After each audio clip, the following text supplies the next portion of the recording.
अस्सलाम वालेकुम दोस्तों, आज की वीडियो में हम आपको बताएंगे कि आप कैसे रिमोट की सेटिंग से जो आपका एसी या डीसी इन्वर्टर या सादा सेपरेट एसी है, तो आप के रिमोट से ऐसी कौन सी सेटिंग करेंगे तो आपका जो बिल है वो जो बिल आपका आ रहा है उससे आधा बिल आना शुरू हो जाएगा।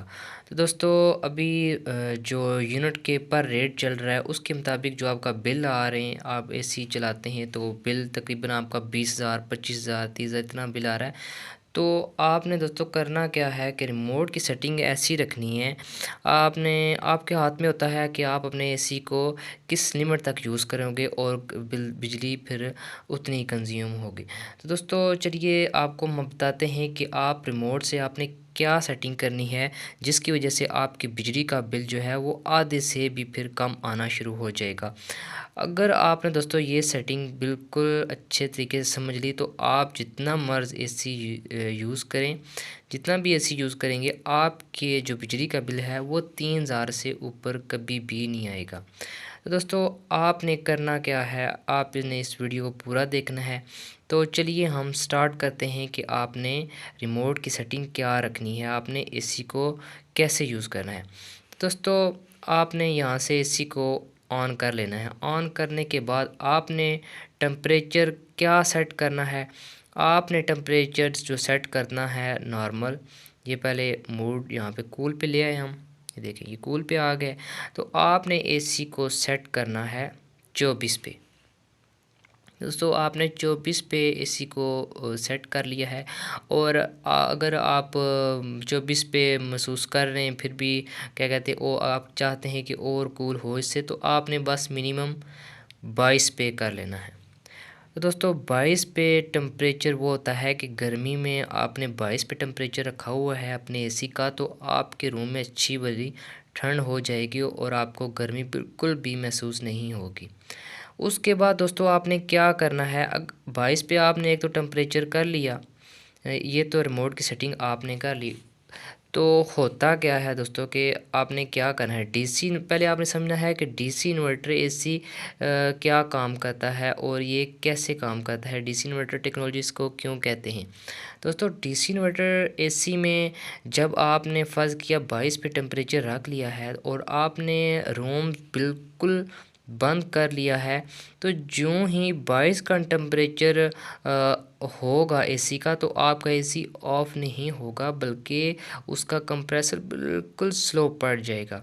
दोस्तों कंप्रेसर स्लो पड़ने की वजह से अगर आपका जो एसी है 7.5 स्टार्टिंग होती है डीसी इन्वर्टर एसी की, तो आपका एसी जो है 2.2 2.3 और 2.5 एम्पेयर पर आ जाएगा, जो कि बहुत ही कम मिकदार में करंट ले रहा होगा। दोस्तों आपने क्या करना है, ऐसे ही आपने टेम्परेचर 22 पे रखना है। रिमोट से तो टेम्परेचर 22 हो गया, ठीक है।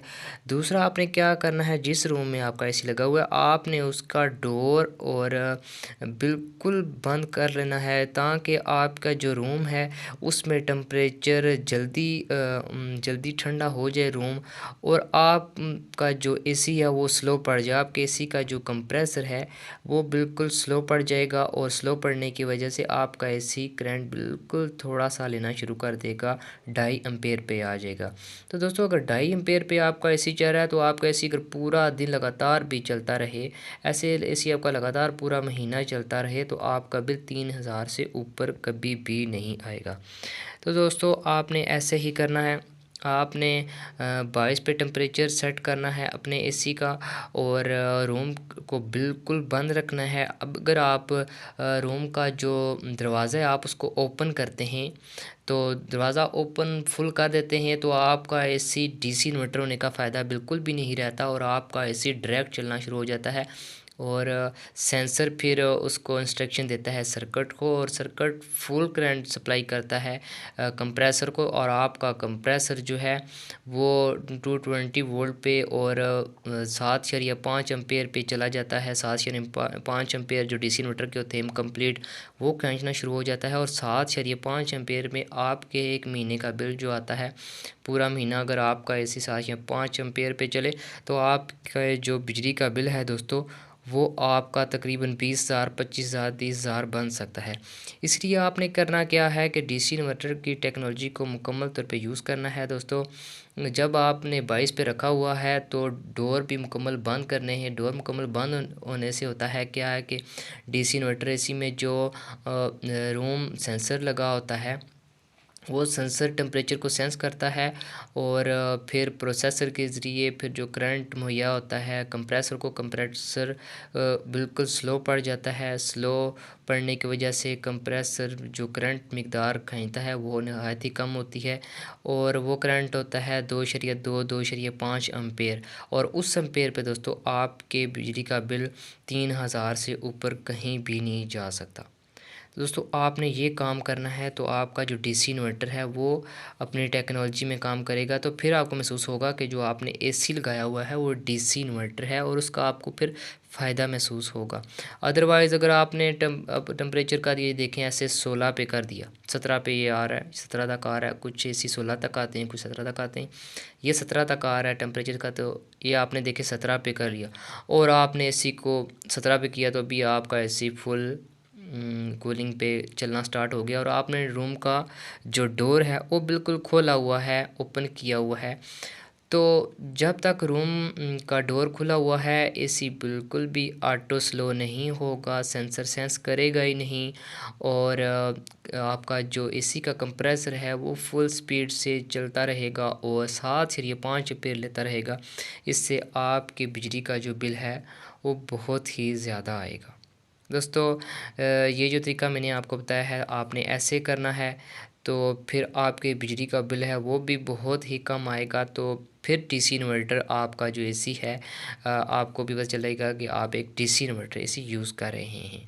दोस्तों अक्सर ज़्यादातर यही होता है कि लोग टेक्नोलॉजी को समझ नहीं पाते, 16-17 पे टेम्परेचर रख के बस दरवाज़े खोल के फुल यूज़ करना शुरू हो जाते हैं एसी को। तो कहते हैं जी कि डीसी इन्वर्टर एसी का कोई फ़ायदा नहीं है, डीसी इन्वर्टर एसी पहले जो पुराने सादे एसी होते थे सिगरेट उस उनके बराबर ही बिजली खींचते हैं। तो ऐसा बिल्कुल भी ही नहीं है दोस्तों, टेक्नोलॉजी ये बहुत अच्छी है, बस इसको यूज़ करने का एक तरीका आपको होना चाहिए। खुदा हाफिज़।